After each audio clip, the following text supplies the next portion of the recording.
This is what the 2023 NFL season was for the Kansas City Chiefs.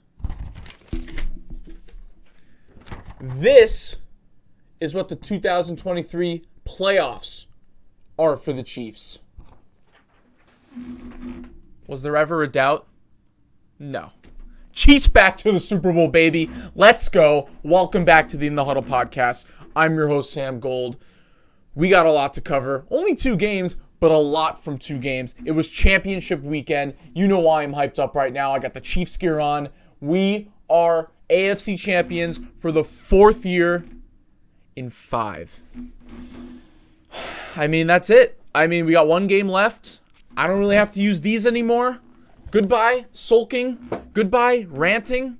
Yes, we could lose the Super Bowl, but at this point, we've exceeded expectations. You're not going to see me yelling about the Chiefs anymore. You're not going to see me. First of all, I had pictures up with Marquez Valdez-Scantling.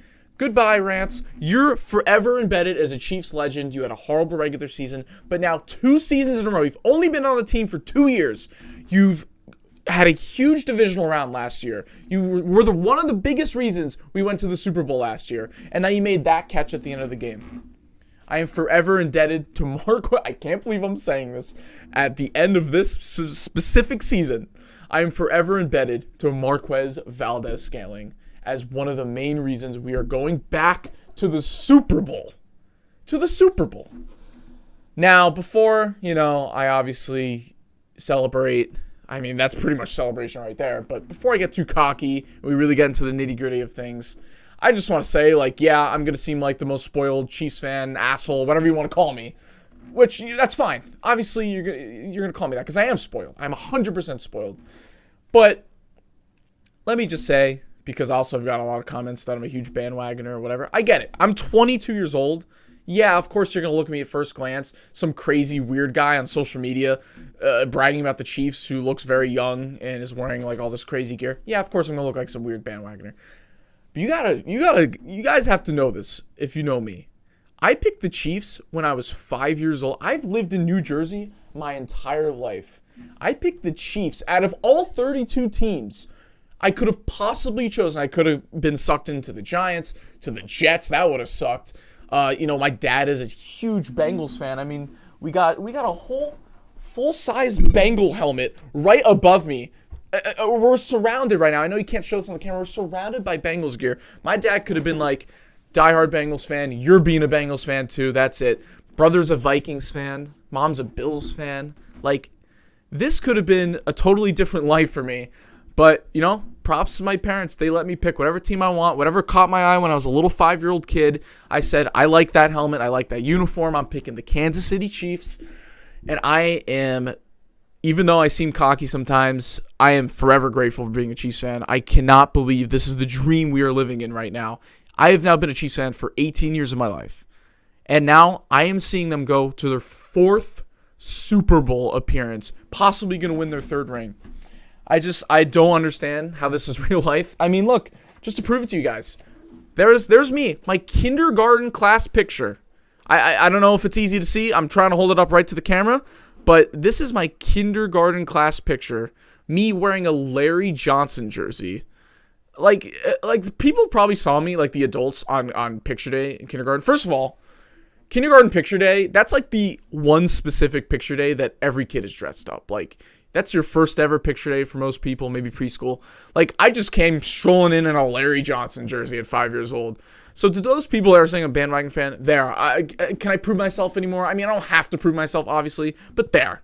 Okay?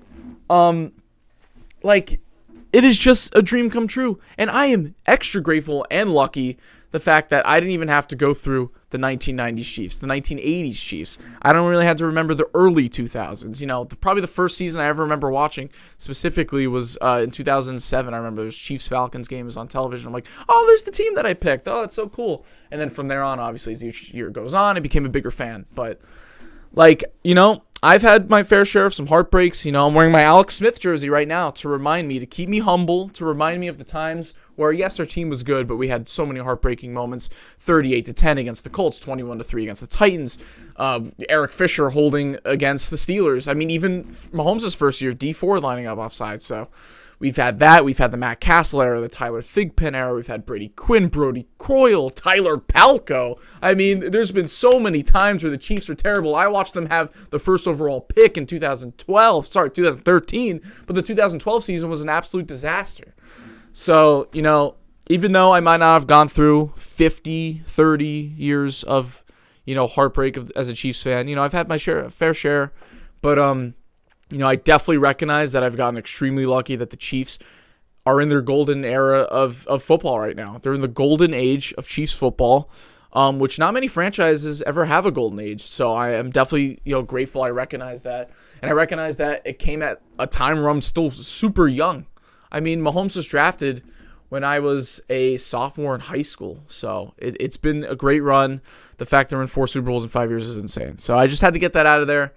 Let's talk about the game itself. Now, I know there was some hate going towards the Chiefs all week, but a video surfaced early, right before the game during warm-ups where Justin Tucker was kind of warming up, or I don't know what he was doing. The whole thing was that he was on our 1 yard line. Kelsey and Mahomes were warming up. Kelsey and Mahomes took, his football, his stuff. He threw his helmet to the side. And we're kind of, people kind of framed it as, oh, dude, you're going to go out there and bully a kicker? What are you doing? Oh, they're so full of themselves. And of course, the media, turned it against the Chiefs, even though the part that we're all leaving out, if you had half a brain when you actually watch the videos, that Justin Tucker was literally there to troll them. No kicker. Yes, the kicker tests each side of the field before pregame, but they don't go right to the 1 yard line, chirping them, trolling them, trying to get them distracted, trying to get them in their heads pregame. I'm sorry. You want to be oh, there's another reason to hate Mahomes and Kelsey. Use your brain for 2 seconds. You know that obviously Justin Tucker was instigating the whole situation. I'm not saying I hate Justin Tucker now, but stop, guys. You guys are blowing everything out of proportion. Yeah, obviously if you're getting in the way of their practicing, they're going to toss your shit to the side. I'm sorry, but that's what happens. Get that out of the way. That's all petty stuff. Let's get to the game itself. So 17-10, Chiefs won it, of course, in Baltimore. Oh, man, where do I even want to start? I mean, I have so many notes. I am just, this was such a crazy game in so many ways. I mean, the fact that our offense had a huge spark in the first 2 drives of the game. We had 2 touchdowns to start the game. We were up 14-7. Kind of looked like it was going to become a shootout. Then we had the major strip sack fumble. We went for it on 4th down, couldn't get that. But then we ended up being up 17-7 at halftime. I was feeling pretty good. But, man, I mean, the story of this game has to be the Chiefs' defense once again, because Mahomes, let's be honest, besides the throw to MVS at the end of the game, he didn't do anything for the second half. And that wasn't his fault. It's, you know what? At least I have Mahomes, just, kind of dumping it off, not finding anybody, throwing it away, and we're just punting it instead of him trying to force it, throwing a terrible interception, fumbling the ball, because that's what we were doing in the regular season. And you know what? If we're going to get bottled up by the best defense in the NFL, at least it's by punting and not turning it over, because if we turned it over, we would have lost that game. Now, the Ravens on the other side. I mean, the Ravens... Al, what are you laughing at behind the camera? I'm talking about the game. Al's just dying behind the camera for no reason. What are you doing? I saw you filming me. Stop putting filters on my face while I'm trying to talk about the game. Okay. Oh, my gosh. All right. Okay, first of all, you know what? Let's just talk about it. Let's just talk about, first of all, NFL fans, try not to bitch and complain every single second of every single game of every week for 2 seconds challenge. Impossible. Because, I'm sorry, the refs did not decide this game. I have been trying to defend this Chiefs team all season, and this is crazy that you guys even tried to pull the ref card on this one. I'm sorry, there was one bad call that could have gone in the Ravens' favor, and one bad call that should have gone in the Chiefs' favor. They shouldn't have called the first holding call on Trey Smith, where Mahomes got the first down rushing. Shouldn't have been called. And then they should have called holding defense against Isaiah Likely. You know what? And that's even, honestly, maybe they shouldn't have. Because that ball was thrown completely out of bounds, and people were like, well, maybe Isaiah Likely could have gotten it if he wasn't held. I'm sorry, that ball was thrown 10 yards to the right, completely out of bounds. So even that, I'm even trying to help Ravens fans out by saying there was maybe one call that should have went their way. Now that I think about it, maybe not even that. I'm sorry, but you're trying to do Ravens versus refs. I got a list of things here. I got a list of things that the refs didn't do that decided why the Ravens lost the game, not the refs. I'm sorry. The refs didn't decide shit because the refs didn't throw a pick into triple coverage. They didn't get strip sacked. They didn't punch the ball out at the 1 yard line. They didn't let MVS catch the game winner. They didn't go down 17-7 at halftime. They didn't go away from the run game immediately that was working out all season and was great in the Texans game last week. They didn't almost throw a pick six to Nick Bolton. They didn't let Kelsey destroy your best defensive player in Kyle Hamilton. They didn't play dirty, and they also did not let a punt go down to the 1, and they didn't lose time of possession. That's all the ways the Baltimore Ravens lost to the Chiefs this week. Not because of one maybe missed holding call, maybe missed one PI. I'm sorry. But all the other calls against the Ravens were completely and utterly true. They should have happened. And you know what? You can argue, is taunting BS? Sure. You know what? I actually agree. The taunting stuff is annoying, but it's not about that at the end of the day. It's about Zay Flowers having the maturity and having the awareness to know not to shove L'Jarius Sneed to the ground while he's trying to get up and then stand directly over him and toss the ball and spin it right next to his face. I'm sorry, but that is taunting. I know you're going to say, oh, well, NFL, it's a competitive sport. Let people chirp at each other. Yeah, they do. And that's why Kelsey, which you guys have been arguing for the last 24 hours, you guys are saying that Kelsey should have gotten a taunting call. No, I'm sorry. Talking and chirping at each other and a little pushing and shoving is normal. That happens in every single game. But when you headbutt somebody, when you throw a punch, when you stand over someone, shove them to the ground, and then spin the ball over them, that is clear and utter taunting. I'm sorry. I can't even believe that I'm having to explain to some of these fans, like they're 2-year-olds, how the rules of the NFL work. I'm sorry, but it was not Ravens versus refs. It pisses me off that every single time the Chiefs do something good, you guys try to bring it down because we're the new Patriots and you guys hate us. I've been doing this all season. I've been doing this with the Jets game, the Vikings game. If you have to rely on the refs to try and win the game, you're not going to. You weren't winning the game. I can't even speak. You weren't trying to win the game to begin with. I just listed off a dozen reasons why you guys lost the game. Nothing against Ravens. Nothing against Lamar Jackson either. Lamar Jackson is one of the most classy players in the NFL. I love him. He's a great guy. He had a great season. He deservedly is going to get MVP. He just kind of had a rough game in moments this time. So nothing against them. It was mostly against the players that played dirty. Zay Flowers was crying the entire time. That's karma. You're going to shove Sneed and taunt Sneed like that? Yeah, he's going to come out and punch the ball at the 1 yard line, which, by the way, arguably, I would put that up there, top 3 defensive play in Chiefs history. Maybe even the best. I mean, Nick Bolton scoop and score in the Super Bowl was great, but that's up there. I mean, L'Jarius Sneed is one of the MVPs easily of the entire season for the Chiefs and that game, of course. Man, I mean, I don't mean to get heated, but like, I'm sorry, this isn't defending the refs or anything. Like at this point, you guys are just so. I saw someone. I'm not to get political, of course, but like I saw someone be like, "This is Chiefs derangement syndrome." Now, if people know, people call people that hate a certain president blank derangement syndrome. I'm not going to get political, but people really do have Chiefs derangement syndrome, and of course, it has to do with being the new Patriots and the fact that social media is much more prevalent now. So there's going to be all these different stories that come out, even more than when the Patriots were hated. So yeah, obviously, if your favorite team is not the Chiefs and you don't appreciate greatness like that, yeah, you're going to start hating them. It's fine, whatever. You can hate Brittany Mahomes, you can hate Jackson Mahomes, Taylor Swift. At this point, yeah, like obviously it's annoying when Taylor Swift gets shown every 5 seconds, but it's also kind of funny when people are just losing their minds over it and they're like, it's ruined the game of football for me. No, it hasn't. You show up every week. Stop. And you're going to watch the Super Bowl as well. For the people that are like, yeah, I'm not watching Chiefs 49ers. Yeah, I'll see you on February 11th on your couch with your friends and family around you, glued to the TV. Enough. Stop bitching and complaining. Football happens sometimes. It's not rigged. It's not scripted. The best teams won this Sunday. I'm sorry, but it's true. It's not some crazy Chiefs fan who's delusional, trying to convince you. No, come on.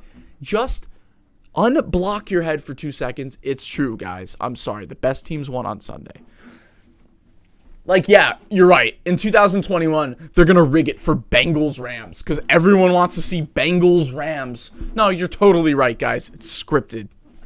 Like, first of all, people that aren't big football fans don't even know who the fucking Bengals are. And Rams, the Rams, one of the worst, not worst, but one of the lowest populated fan bases in the NFL. Yeah, okay. Like, Al, I'm sorry, but like, am I going crazy or what? Yeah, but don't just be a yes man. Like, am I actually going crazy? No. Okay. You're not going crazy. because, like, I feel like I'm having to explain to toddlers right now, and I'm going crazy.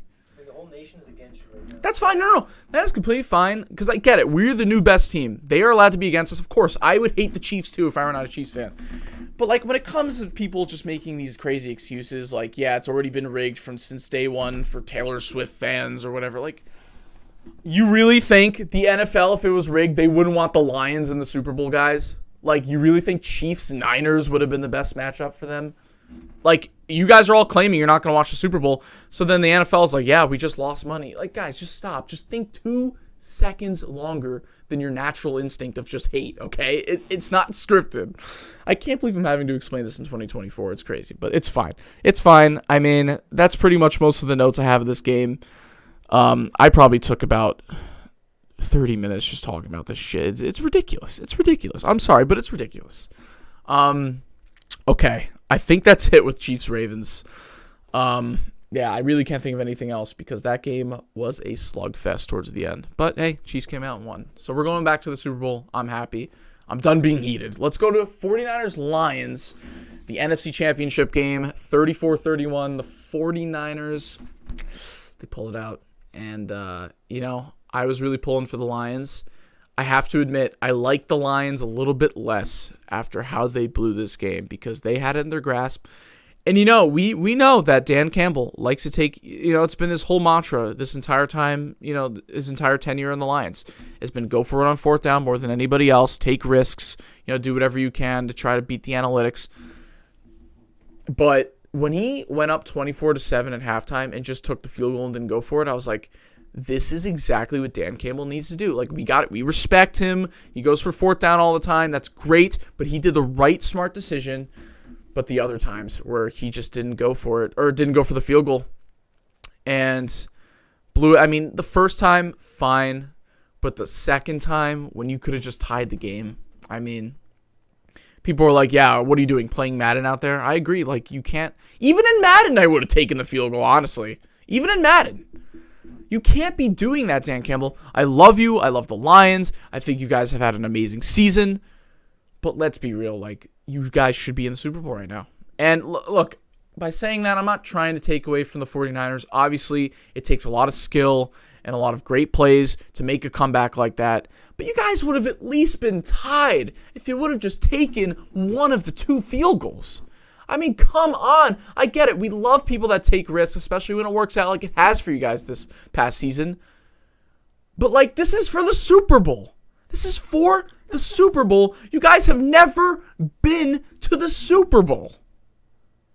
There's people out there that are 70 years old that have never seen the Lions in the Super Bowl because they've never been. And you're making dumb decisions. And, like, obviously Dan Campbell's going to remain the coach, of course, but, like, something like that, like, let's just switch this to the Cowboys for a second. If the Lions were the Cowboys in this NFC Championship game up 24-7, and they went for those fourth downs instead of kick the field goal, I'm sorry, Mike McCarthy's getting fired on the spot. I'm sorry. That's almost so egregious that you blew it because of those coaching decisions that it's almost a fireable offense. And Dan Campbell, I know he's the darling of the NFL. He's the most beloved coach, but I'm sorry. That is such a whiff.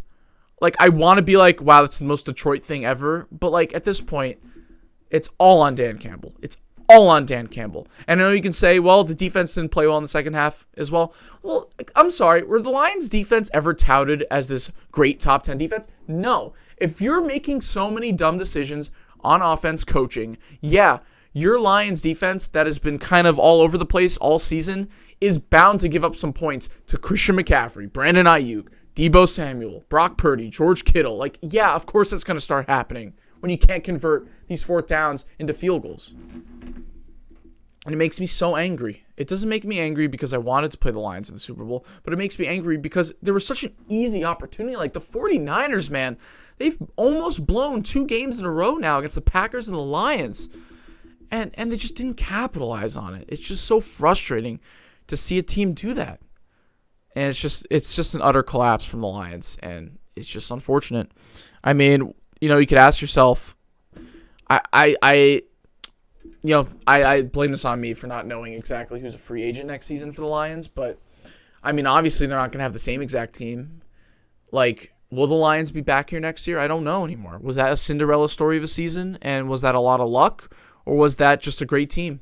I think it's definitely the latter, but I don't know. The fact that it just feels like the Lions can't exactly replicate that again, and that was like their one best chance, easiest chance. The fact they were up 24-7, just I obviously know Lions fans are heartbroken, but it breaks my heart too. Like, I really wanted to see the Lions make the Super Bowl. It just sucks. But look. Enough of the Lions talk. You got to give the 49ers their flowers. That Brandon Ayuk catch where the Lions guy almost caught the interception and then it tipped off his helmet and then Brandon Ayuk caught it at the 4-yard line. Insanity. That was the easiest momentum shift of the game right there. The easiest play to pinpoint the momentum shift, I should say. I mean, and then it just comes to Brandon Ayuk scoring the touchdown, and then the Lions kind of feeling frazzled a little bit. Fred Warner in this game. I mean, you want to talk about L'Jarius Sneed being defensive MVP for the Chiefs? Fred Warner, easy defensive MVP for the 49ers. I mean, he was all over the place in this game. Tackles for loss, getting up in there. Like, he was just so phenomenal in this game. And it really spooked the Lions. They got very scared in play calling. And there's guys just looking like they didn't want to be hit. They were dropping balls left and right. Josh Reynolds. And then they bottled up Amon-Ra St. Brown, too. You got to give them props. Amon-Ra St. Brown was going off in the first half. And then I think he only had like one catch in the second half. So, look, props to the 49ers. They were easily another part. It wasn't just coaching. Like, obviously, they were a big part in the comeback. They played very well in the second half. Brock Purdy looked a lot more focused. He made that unbelievable play where Juwan Jennings had that one-handed catch. That was phenomenal. CMC really broke out in the second half. He had 2 touchdowns. So, I mean, man, like, and the fact that it still came down to an onside kick for the Lions, and he had it. I forget who was the guy who had it in his grasp at the end of the game on the onside kick, but then he dropped it, and then Kittle came on it, and then it was just, that was it. That was the end of the game right there. So, I mean, look, it was a fun game. It was exciting. Good for 49ers fans, but definitely not the outcome I wanted. And people are probably like, shut up. Like, we all wanted the Ravens as well. Like, you're just, like, you're not that sad because the Chiefs won. Okay, maybe you're right. But legit, I really did want to see the Lions make the Super Bowl. That sucks, but that's it. I mean, we have 2 opponents left. I can't believe we're already here. I mean, we started on camera in the Huddle podcast back in early October. We were covering week 5. I remember talking about Chiefs-Vikings. I remember ranting about people saying Vikings versus refs. It feels very similar to this game. We played a purple team, and that's what happens. I don't know. But, no, seriously, though, like, this is insane. What a season. We only got one more game left to cover. It's in 2 weeks, though. So we got no Super Bowl preview here for you guys. That's going to be next week. But we have tons of other content we're going to try to get out there as well. We really, really enjoy the support that we're getting. Some of the comments. You know what? Here's the thing with the comments. I love it. I love the hate comments. If you guys hate the Chiefs and you want to direct it at me for the next 2 weeks, go ahead. I'll be your punching bag. It's fine. I'm living on cloud 9 right now, so I don't even care. Like, just direct all the hate towards me. It's fine. I'll be your dumb Chiefs fan that pops up on your For You page that's screaming at you, and you're like, oh, I don't want to hear this guy. Fine. Whatever. That's fine. But, seriously, though, like, just what a season. What an up and down season. You know, some people are like, oh, all that craziness just for it to end up being Chiefs-Niners.